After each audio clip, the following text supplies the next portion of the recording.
Sulekha office से जब घर पहुंची तो देखा आशीष ने रो रो कर पूरा घर सर पर उठा रखा था। सुलेखा को देखते ही उसकी मम्मी ने राहत की सांस ली और आशीष को उसकी गोदी में पकड़ाते हुए बोली, नाक में दम कर रखा है इस लड़के ने। आरोही 1 मिनट के लिए भी चैन से नहीं पड़ पाई है।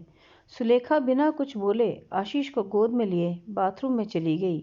बाहर आकर सुलेखा ने चाय का पानी चढ़ाया और खड़े खड़े सब्जी भी काटने लगी। इसके बाद चाय पीने के साथ सुलेखा आशीष को सुलाने की कोशिश करने लगी।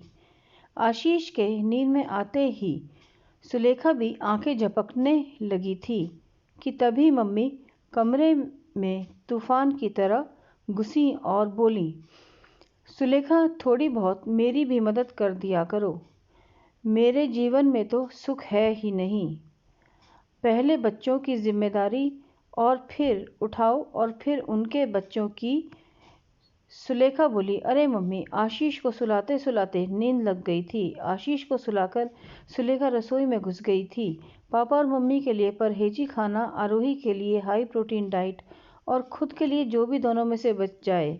जब सुलेखा रात को रसोई समेट रही थी तब तक आशीष उठ गया था। सुलेखा की रोज की यही दिनचर्या बन गई थी। मुश्किल से 4 घंटे की नींद पूरी हो पाती है। सुलेखा ने आशीष के लिए दूध तैयार किया और फिर धीरे धीरे अपने कमरे का दरवाज़ा बंद कर दिया था। अगर आशीष की जरा सी आवाज़ बाहर आती थी तो सुबह मम्मी उस पर चिल्लाने लगती थी। सुलेखा की ज़िंदगी कुछ समय पहले तक बिल्कुल अलग थी। सुलेखा भी एकदम बिंदास और दुनिया से एकदम बेपरवाह, गेहूं जैसा रंग, मदमस्त मुस्कान और घुंघराले बाल। हर कोई कॉलेज और दफ्तर में सुलेखा का दीवाना था, मगर सुलेखा थी दीवानी अजय की। अजय उसके साथ ही इंजीनियरिंग कॉलेज में था। दोनों की गहरी दोस्ती होते होते प्यार में परिवर्तित हो गई थी। सुलेखा के मम्मी पापा अजय के घर गए थे और अजय के मम्मी पापा के तेवर देखकर उन्होंने सुलेखा को आभास करा दिया था, बेटा ऐसा प्यार बहुत दिनों तक नहीं टिकता है। हमारे यहाँ प्यार दो लोगों के बीच नहीं बल्कि दो परिवारों के बीच होता है। हमारा और उनका परिवार काफ़ी अलग है। मगर उस समय तो सुलेखा को कुछ समझ नहीं आ रहा था। लड़ झगड़ कर आखिर सुलेखा ने अपने परिवार को मना ही लिया था और अजय का परिवार भी बड़ी बेदिली से तैयार हो गया था। जब सुलेखा और अजय हनीमून पर गए तो सुलेखा को अजय का व्यवहार अजीब सा लगा। सुलेखा पुरुष स्त्री के रिश्तों से अभी तक अनभिज्ञ थी। अजय न जाने क्यों प्रेम क्रीड़ा के दौरान हिंसक हो उठता था। सुलेखा पूरी तरह संतुष्ट भी नहीं हो पाती थी और अजय मुंह फेर कर सो जाता था। हनीमून से वापस आकर भी अजय के व्यवहार में कोई परिवर्तन नहीं आया। सुलेखा को समझ नहीं आ रहा था कि वह क्या करे, किससे बात करे। अजय का परिवार तब तक सुलेखा को नीचा दिखाता रहता था और अजय चुपचाप सुनता रहता था। अगर सुलेखा अजय से बात करने की कोशिश करती तो अजय कहता, मम्मी पापा ने हमारे फैसले का सम्मान किया है। आप एक बहू के रूप में तुम्हारी जिम्मेदारी है कि तुम उनका दिल जीत लो। तो सुलेखा एक चक्रव्यूह में फंसकर रह गई थी। दफ्तर के 8 घंटे होते थे जब वह खुलकर सांस ले पाते थे। रात में अजय सुलेखा के शरीर को रौंदता और दिन में अजय का परिवार सुलेखा के सम्मान को रौंदता। सुलेखा को एक बात तो समझ में आ गई थी कि चाहे लव मैरिज हो या अरेंज, समझौता हमेशा लड़की को ही करना होता है। इस बीच सुलेखा गर्भवती हो गई थी। सुलेखा को लगा शायद अब उसके विवाह की जड़ें मजबूत हो जाएंगी, लेकिन आशीष के जन्म के बाद भी समस्या ज्यों की त्यों बनी रही। अब सुलेखा की जिम्मेदारी और अधिक बढ़ गई थी। रात में आशीष और घर की जिम्मेदारी और दिन में दफ्तर देखते देखते सुलेखा एक कंकाल जैसी हो गई थी। विवाह के 1 वर्ष में ही अजय सुलेखा के लिए एक पहेली बनकर रह गया था।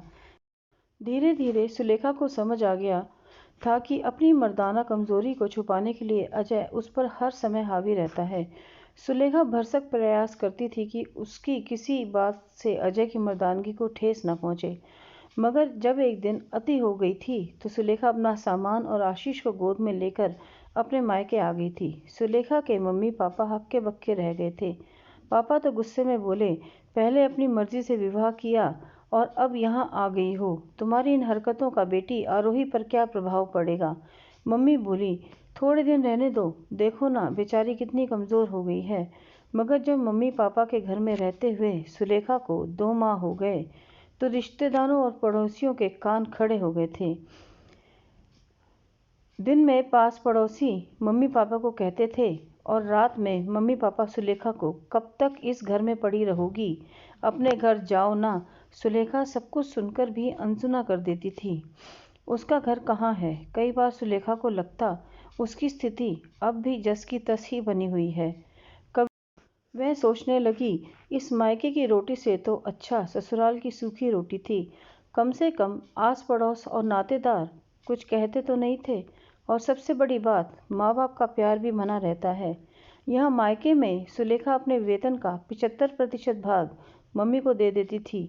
मम्मी बड़ी बेदली से कहती थी कि बेटी आज महंगाई इतनी है, सब्जी के भाव आसमान छू रहे हैं, पूरा 1 लीटर दूध तो आशीष ही पी जाता है। मम्मी के मुंह से यह बात सुनकर सुलेखा का मन खट्टा हो जाता था। पापा भी जब तक सुनाया करते बेटी यहाँ पर रह रही हो, इस कारण तुम्हारा निर्वाह हो रहा है, नहीं तो 50,000 में आजकल कुछ नहीं होता। सुलेखा यह बात सुनकर मम्मी पापा के एहसान तले दब जाती थी। कभी मम्मी कहती, सुलेखा आरोही के बारे में सोचकर मुझे रात भर नींद नहीं आती है। जिसकी बड़ी बहन घर छोड़कर बैठी है, उस लड़की से कौन रिश्ता करेगा? सुलेखा को ऐसे लगने लगा था मानो उसने मम्मी पापा के घर आकर गलती कर दी है। छोटी बहन आरोही भी बिना बात के ही सुलेखा से खिंची खिंची रहती थी। सुलेखा के दिमाग में यह बात बैठ गई थी कि जब तक दीदी सुलेखा उसके साथ रहेगी तब तक उसका रिश्ता नहीं हो पाएगा। आज भी आरोही को देखने लड़के वाले आ रहे थे। सुलेखा जब दफ्तर जाने के लिए तैयार हो रही थी तो मम्मी बोली, आज जल्दी आ जाना, घर के काम में थोड़ी मेरी मदद कर देना। सुलेखा झिझकते हुए बोली, मम्मी आज तो दफ्तर में मीटिंग है। मम्मी गुस्से में बोली, मैं क्या करूँगी अकेले? आशीष को संभालूं या मेहमानों को? सुलेखा बोली, मम्मी मैं आशीष को किसी सहेली के घर छोड़ दूंगी। पापा तो लगते हुए बोले, मेरे और तुम्हारी मम्मी की अब उम्र नहीं है छोटे बच्चे की जिम्मेदारी उठाने की। आरोही बोली, देखो दीदी, आप अच्छा खासा कमाती हो, कम से कम आशीष के लिए एक नौकरानी तो रख ही सकती हो। खैर दफ्तर जाकर सुलेखा ने जल्दी जल्दी काम निपटाया और फिर छुट्टी लेने के बाद घर आ गई। घर आकर सुलेखा ने फटाफट पकौड़ी तली, हलवा भुना और जल्दी से आशीष को लेकर अपने कमरे में बंद हो गई थी। सुलेखा मेहमानों के सामने पड़ना नहीं चाहती थी। इस बार आरोही की बात बन गई थी। जैसे ही मम्मी यह बात बताने सुलेखा के कमरे में गई तो आशीष एकदम से कमरे से बाहर आ गया। मजबूरी में मम्मी पापा को सुलेखा का परिचय मेहमानों से करवाना पड़ गया था। मेहमानों ने जब सुलेखा से उसके और उस घर और पति के बारे में पूछताछ की तो पापा बात संभालते हुए बोले, अरे सुलेखा तो अभी आपके आने से पहले ही आई है। हमें आशीष से बहुत प्यार है, इसलिए आती जाती रहती है। लड़की वालों की तरफ से लगभग बात फाइनल थी। पूरा परिवार बेहद खुश नज़र आ रहा था। मम्मी सुलेखा से बोली, देखो बेटी, अब तुम अपने घर जाने के बारे में सोचो। सुलेखा, तुम्हारी गलतियों की सज़ा आरोही को नहीं मिलनी चाहिए। सुलेखा सोच रही थी कि मम्मी पापा इतने पत्थर दिल कैसे हो सकते हैं, उन्हें सब कुछ तो बता चुकी है। आखिरकार सुलेखा ने तय कर लिया था कि वह वापस अजय के घर चली जाएगी। वह सुखी नहीं तो ना सही, कम से कम उसके कारण आरोही की जिंदगी में कोई समस्या तो नहीं होनी चाहिए। सुलेखा ने अपनी समस्या अपने सहकर्मी रीना को बताई। रीना बोली, अरे यार, तुम क्यों एक बैल की तरह इधर उधर सहारे की तलाश में घूम रही हो? तुम एक स्वतंत्र महिला हो, अपना और अपने बेटे का ख्याल खुद से रख सकती हो। सुलेखा बोली, रीना, मेरे पास अपना घर कहाँ है? वह घर मेरे पति का था और यह घर मेरे मम्मी पापा का है। मैं कैसे आशीष को लेकर अकेली रह सकती हूँ? रीना हंसते हुए बोली, बेवकूफ़ लड़की, अपनी मर्जी से विवाह करना एक गलत फैसला हो सकता है, मगर यह कोई ऐसी गलती नहीं कि तुम्हें सज़ा मिले। इन सामाजिक बीड़ियों से बाहर निकल लो और अपने आप को अपना घर खुद बनाओ।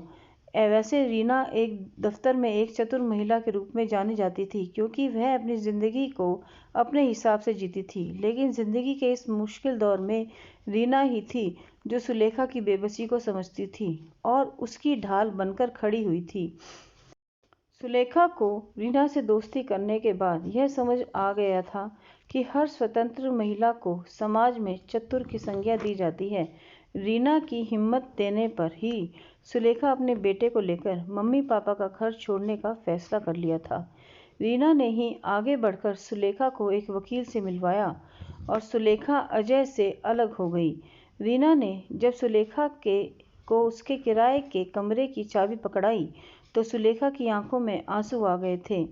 रीना बोली, सुलेखा, कमरा भले ही किराए का है, पर इसे अपना घर बनाना अब तुम्हारी जिम्मेदारी है। जब सुलेखा ने अपना और आशीष का सामान बांध लिया तो मम्मी ने खुशी से बोली, बेटी, अच्छा है, तुमने अपने घर जाने का फैसला कर लिया है। सुलेखा मम्मी की बात सुनकर बोली, मम्मी, आप सच कह रही हैं, मैंने अपने घर जाने का फैसला ले लिया है। कब तक मैं आपके या किसी और के सहारे अपनी ज़िंदगी गुजार लूँगी। अब आप लोगों को मेरे कारण कोई मुश्किल नहीं होगी। आशीष मेरी जिम्मेदारी है, इसलिए मैं खुद पूरा करूँगी। इतना कहते हुए सुलेखा की आंखों में आंसू लिए बाहर निकल आई। सच में पति और ससुराल चाहे जैसा भी हो, मगर पति का घर छोड़ने के बाद कहीं भी जल्दी ठिकाना नहीं मिलता है। दोस्तों, कैसी थी ये कहानी? आप बताइए, कमेंट कीजिएगा कि सुलेखा ने क्या सही किया या गलत किया। वीडियो अच्छी लगी हो तो लाइक कीजिएगा, सब्सक्राइब कीजिएगा।